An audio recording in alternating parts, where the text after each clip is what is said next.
Ante las mareas de todos los días,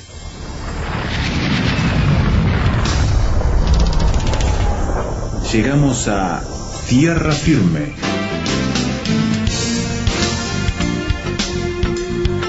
Diálogos de actualidad con Salvador de Lutri.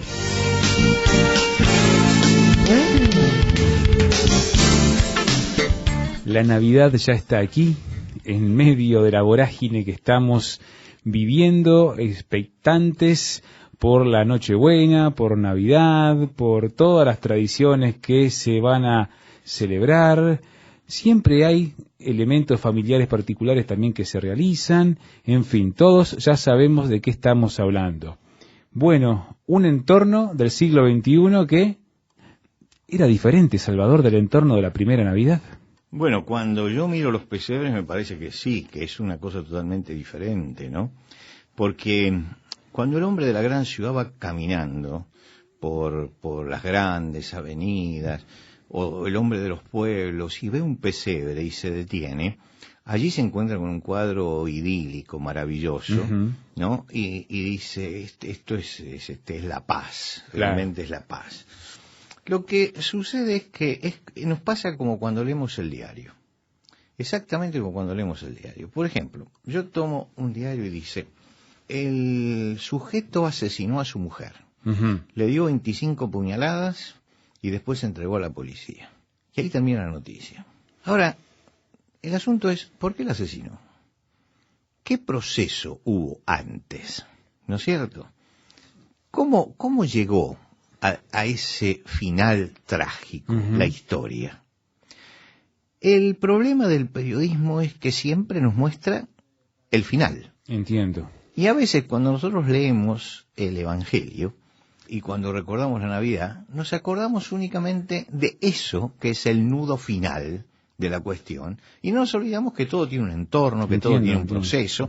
Y bueno, el señor ese que asesinó a su mujer de 25 puñaladas tiene toda una historia, tiene todo un entorno. Me gustaría saber dónde vivía, cómo era su casa, cómo eran sus vecinos, cuál era su trabajo, todo eso es importante para llegar a entender, no quedarnos solamente con el hecho final, el hecho terminal.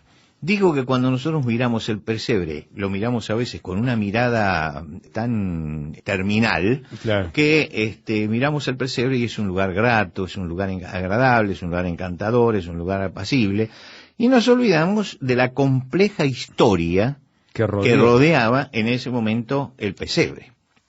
Y que por otro lado, esa es la historia incompleta, totalmente incompleta.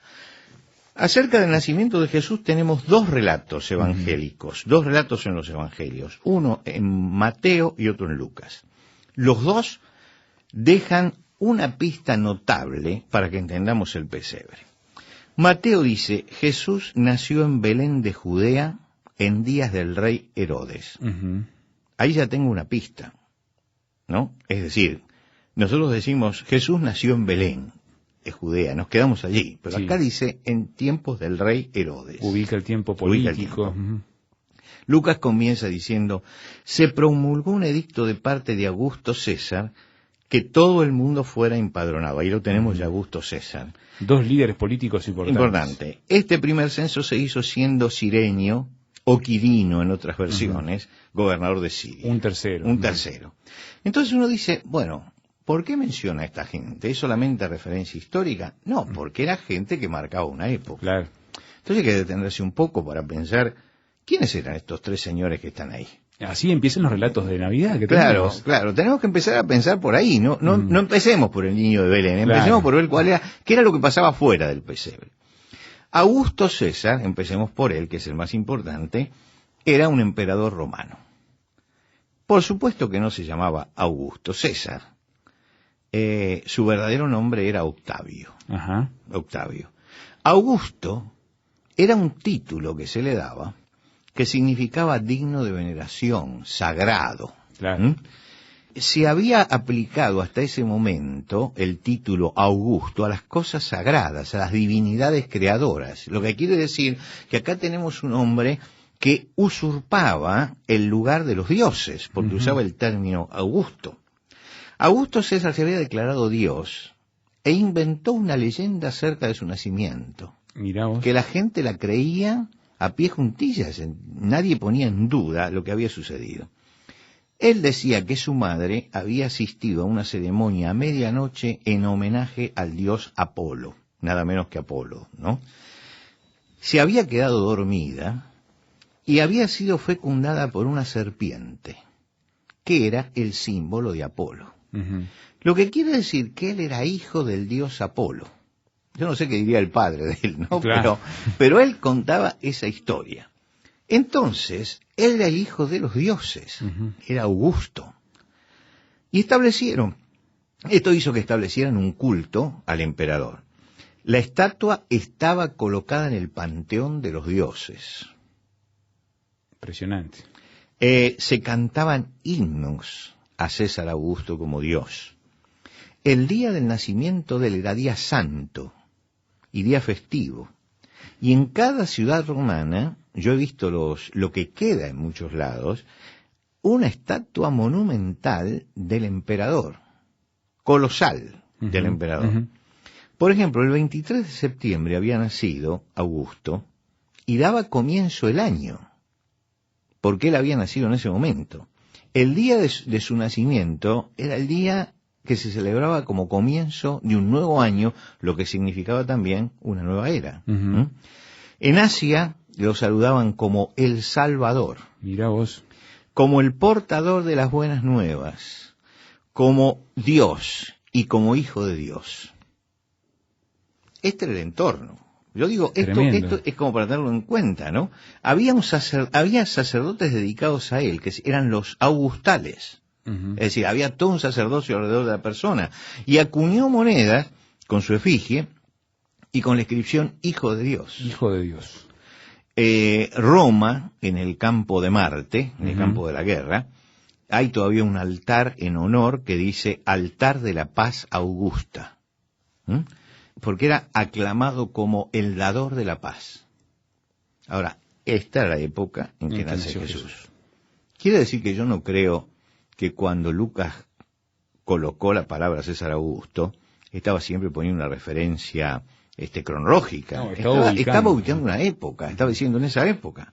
El ¿Quién lector era sabía. Cirenio? Claro. Entonces ahora tenemos que preguntarnos, ¿quién era Cirenio? Cirenio era un cónsul romano que frente a las rebeliones que había habido en Cilicia, lo aplastó a los rebeldes y se consagró como el represor más importante que tenía el imperio.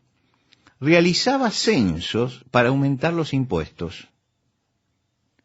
Imponía los tributos por la fuerza. Quiere decir que era el brazo ejecutor del César, Ujú. que era famoso por su represión. Impresionante. Y el tercero que se menciona es Herodes. Esas son las tres ubicaciones históricas, ¿no? Sí, Yo me sí, estoy sí. refiriendo a las tres cosas que dice el Evangelio como para que nos detengamos y vemos qué era lo que estaba pasando. Después Ujú. hacemos un resumen de Sí, esto, entiendo. ¿no? ¿Quién era Herodes? Un idumeo al servicio del Imperio Romano. Le dieron el título de rey de Israel. No era judío. No era judío. Era resistido por el origen, porque étnicamente no era judío. Y políticamente representaba al imperio.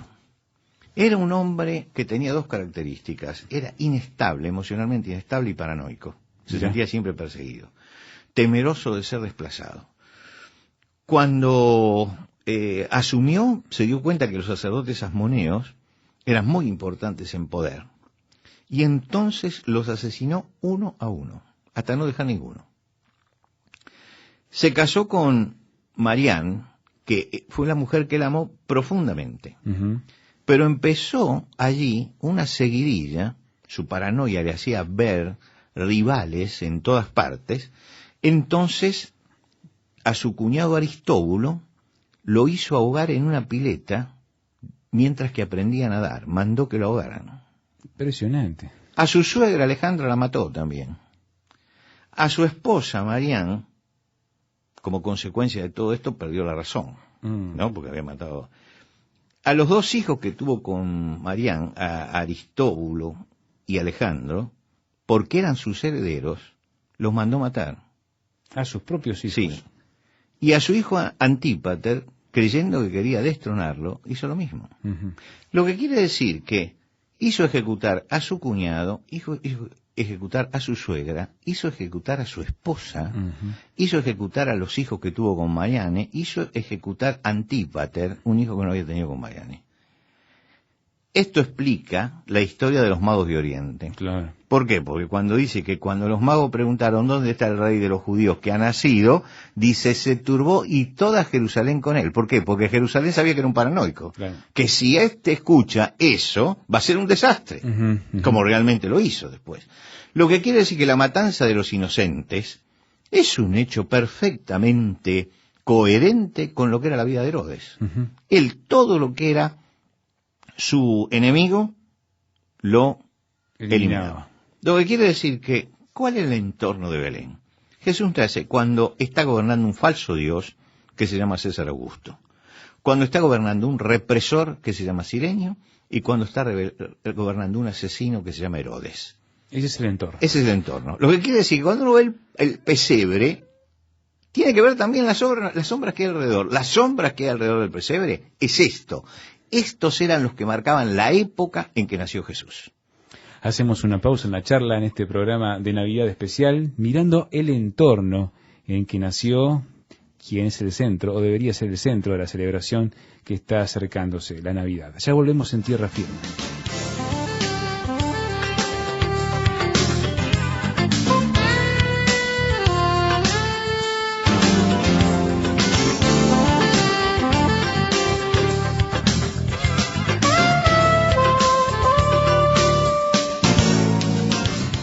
Tierra Firme en Internet. Descubra nuestro sitio, materiales, datos, la transcripción de estos comentarios, frases sobre este tema que le ayudarán a desarrollar una posición con bases sólidas.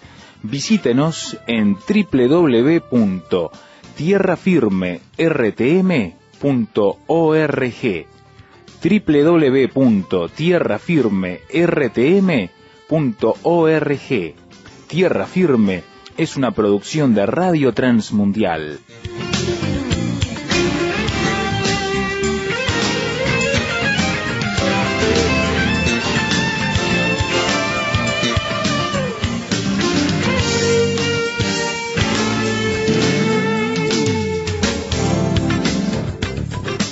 El entorno de la primera Navidad no es tan idílico como se nos pinta, con villancicos tan lindos y tan emotivos, sino que tuvo un contexto, Salvador, que nos deja otro sabor en la boca. Sí, repitamos para que tengamos bien claro. Gobernaba un falso Dios, Augusto, un represor como Cirenio y un asesino como Herodes. Eran tiempos tenebrosos. Sí, sí. En ese momento no nace solamente Jesús, nace también Juan el Bautista. Claro. ¿Cómo mueren los dos? Juan decapitado, y a Jesús lo llevan a la cruz. Esto marca cómo era la época. La época era La así. época era una época de este tipo. Quiere decir que cuando yo miro el pesebre de Belén, tengo que pensar que estaba rodeado de sombras de muerte, que había alrededor gemidos de angustia, que había alrededor confusión religiosa y que había alrededor una violencia que era irracional. El pesebre está enmarcado en eso, está insertado en esa realidad. Por eso cuando comenzamos decíamos, siempre vemos la noticia por el final, ¿no? Sí. Bueno, miremos un poco el entorno, qué es lo que está alrededor del pesebre. Y cuando miramos el pesebre y miramos el entorno, entonces tenemos el panorama total. Vos sabés que los napolitanos son famosos por sus pesebres, los pesebres napolitanos. Todos los que coleccionamos pesebres decimos que lo máximo sería tener un pesebre napolitano. Me imagino. El pesebre napolitano se caracteriza justamente por su realismo. Y yo vi muchos pesebres napolitanos, algunos en ilustraciones, otros en museos. Y el clásico pesebre napolitano tiene todos los elementos del pesebre, pero alrededor siempre está el cuadro de la violencia de los inocentes muertos, ¿no? Quiere decir que en el pesebre napolitano uno llega y mira el pesebre maravilloso, pero mira a un costado y en el costado están los soldados romanos partiendo cuerpos de niños y uno tiene allí un shock, ¿no? Porque sí, dice, algo pasó acá. Pero creo que son los únicos pesebres que yo he visto que son verdaderos, ¿no? Porque están mostrando todo, no están mostrando solamente el pesebre, están mostrando lo que hay alrededor. Ahora, en medio de todo esto, nace Jesús. Ujú. Marshall McLuhan, el especialista en comunicaciones, decía, el medio es el mensaje. Elige un pesebre para nacer. Elige a 2 personas humildes para nacer. No elige Jerusalén, sino elige un pueblito para nacer. El medio es el mensaje. Es decir, está dando un mensaje. El mensaje silencioso que da el pesebre es yo estoy con los que sufren. Ujú. ¿No? Yo no fui a nacer a Jerusalén, donde reina Herodes, ni donde está el poder del César, ni donde está presionando Cirenio. Yo estoy naciendo con el dolor, donde están los impotentes, los angustiados, los afligidos, los sufrientes, ¿no? Es una identificación. Estoy con aquellos que están cansados de la corrupción, de la violencia, del abandono, y por eso Jesús va a decir, venid a mí todos los que estáis trabajados y cargados, y yo os haré descansar, porque era un momento en que realmente la gente estaba trabajada y cargada, y necesitaba descansar. Pero también hay que entender que todos los mensajes están relacionados con esa realidad. No temáis, porque aquí, decía el ángel a los pastores, porque aquí os doy nuevas de gran gozo, que será para todo el pueblo, que os ha nacido hoy en la ciudad de David un Salvador. Cuidado que está usando los mismos títulos que usaba César. Claro, entiendo. César era el portador de las buenas nuevas. César era el Salvador. No, pero ahora nació Cristo el Señor. Es la contrafigura que está apareciendo. Es Dios contestando a la soberbia de los emperadores romanos. Y la multitud de los ejércitos celestiales cantaron gloria a Dios en las alturas y en la tierra paz. Y César se sentía el hombre que había dado paz a la tierra. Y ahora venía Dios a dar paz a la tierra y a mostrar buena voluntad para con los hombres. En los 2 cánticos celestiales hay una respuesta a la soberbia de César. Está diciendo, no es así, no es así. El Salvador no es él, el Salvador es el que ha nacido. No es así, el que trae paz en la tierra no es César, el que trae paz en la tierra es Jesucristo. Está mostrando lo otro, está mostrando la contrapartida, la contrafigura, ¿no? Está respondiendo a las necesidades de su tiempo. Y le está diciendo de que hay un mensaje que es un mensaje de paz, comienza diciendo no temáis, que es un mensaje de alegría, os doy nuevas de gran gozo, claro. Es un mensaje universal, porque va a ser para todo el pueblo, es un mensaje verificable, porque pasó en la ciudad de David, en Belén, ¿no? Y es un mensaje de salvación y de bendición. Este es el mensaje que trae la Navidad. Quiere decir que eso es lo que Dios dice en ese momento. Que nosotros podemos crear una sociedad de Augustos, de Sirenios y de Herodes. Pero Dios puede crear algo diferente y puede trabajar en el corazón de los hombres en una forma diferente. Ahora, esta es la semilla, Belén es la semilla que Dios planta en medio de esta oscuridad, ¿no? No acaba la obra, sino que planta una semilla. Planta una semilla. Es decir, está diciendo aquello que decía Isaías. Isaías decía, no habrá oscuridad para esta hora de angustia, mas no habrá siempre oscuridad para la hora de angustia. El pueblo que andaba en tinieblas vio gran luz, los que moraban en tierra de sombras de muerte, luz resplandeció sobre ellos. Está diciendo, miren, la oscuridad que rodeaba el pesebre recibió la llamita esa que se enciende en Belén y que va a ser un fuego que va a encender toda la tierra. Claro. Pero empieza por allí. Y fíjense lo importante, Jeremías dice, porque todo calzado que lleva el guerrero en el tumulto de la batalla y todo manto revolcado en sangre será quemado, pasto de fuego, porque un niño nos es nacido, un hijo nos es dado, y el principado está sobre su hombro, es decir, él va a llevar la carga de la autoridad. Y se llamará su nombre admirable consejero, Dios fuerte, Padre eterno, príncipe de paz. Es decir, ya 700 años antes estaba diciendo, este es el mensaje para esta realidad que se está viviendo en ese momento. Dios no estaba silencioso, y entonces llega. Ahora, Jesús no venía a levantar al pueblo en armas contra César Augusto, Cirenio o Herodes. Él venía a obrar en el corazón de los hombres, para transformar la vida de los hombres. Entonces, la Navidad es el mensaje de Dios que quiere transformar nuestra vida, que quiere transformar nuestro corazón.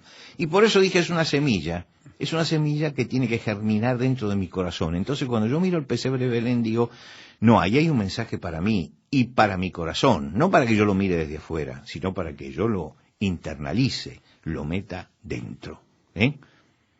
Y creo que entonces, cuando nos encontramos con Cristo, nos encontramos con la verdadera paz. Es paradigmática la fiesta de la Navidad. Yo recuerdo el año pasado, cuando se celebró, llegaron las 12 de la noche de la Nochebuena, las 12 de la noche, estallaron bombas y cohetes por todos lados, porque así se celebra en Buenos Aires. Sí. Si a las 12 de la noche es un estruendo tremendo, empieza un estruendo que dura 10, 15 minutos, donde se va una fortuna de dinero en estos estallidos, en fuegos artificiales tremendos. ¿Y qué es lo que yo recuerdo del año pasado? Recuerdo dos cosas. En primer lugar, la cara asustada de mi nieto, ¿no? Que estaba en la mesa y de pronto empieza todo y se aterroriza. Y hubo que agarrarlo porque, indudablemente, eso no cuajaba con la realidad que él estaba viviendo. Claro. Y en segundo lugar, recuerdo el miedo de mi perra. Yeah. La perra que se desesperaba en ese momento. Ellos no habían entendido, no entendían.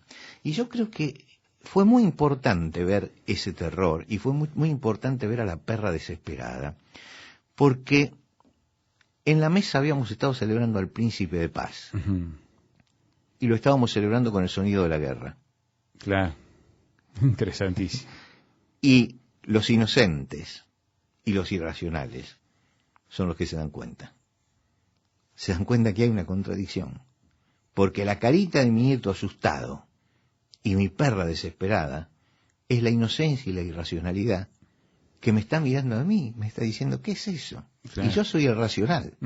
Entonces tengo que empezar a pensar si es racional la forma en que celebramos la Navidad y si no ha llegado la hora de buscar que la semilla de la paz anide en el corazón y se manifieste también en la sociedad.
Escuchábamos a una de las bandas del Ejército de Salvación que también hacen este tipo de música, la banda del equipo de la ciudad de Chicago con Stephen Bula y William Helms como director. El día de Navidad era lo que estábamos escuchando en la interpretación musical de Tierra Firme.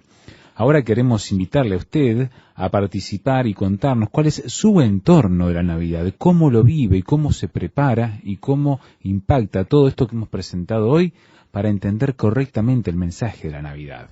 Por correo electrónico puede escribirnos a tierrafirme@transmundial.org. Reitero, tierrafirme@transmundial.org. Si prefiere, nuestro sitio de internet www.tierrafirmertm.org. Allí va a encontrar el audio del programa para escucharlo nuevamente, el archivo MP3 que se lo regalamos para poder descargarlo, y el texto, la conversación que hemos tenido con Salvador de Lutri el día de hoy para poder descargarla y utilizarla. www.tierrafirmertm.org, el lugar donde encontrar todos estos materiales y muchos otros programas, además artículos, discusiones y la posibilidad de darnos su opinión acerca de todas estas temáticas que encaramos en este programa. www.tierrafirmertm.org. Por correo tradicional puede hacerlo a Tierra Firme, casilla de correo 5051 Montevideo, Uruguay. Tierra Firme, casilla de correo 5051 Montevideo, Uruguay. Por ahora nos vamos despidiendo, deseándole una muy feliz Navidad a usted, para que el Señor venga a morar, Jesucristo, en su vida y darle la esperanza, gozo que Él quiere darle a todos los que en esta Navidad renuevan sus votos de compromiso con Él. Nosotros volveremos a estar en este micrófono una vez más cuando anunciemos otra vez Tierra Firme.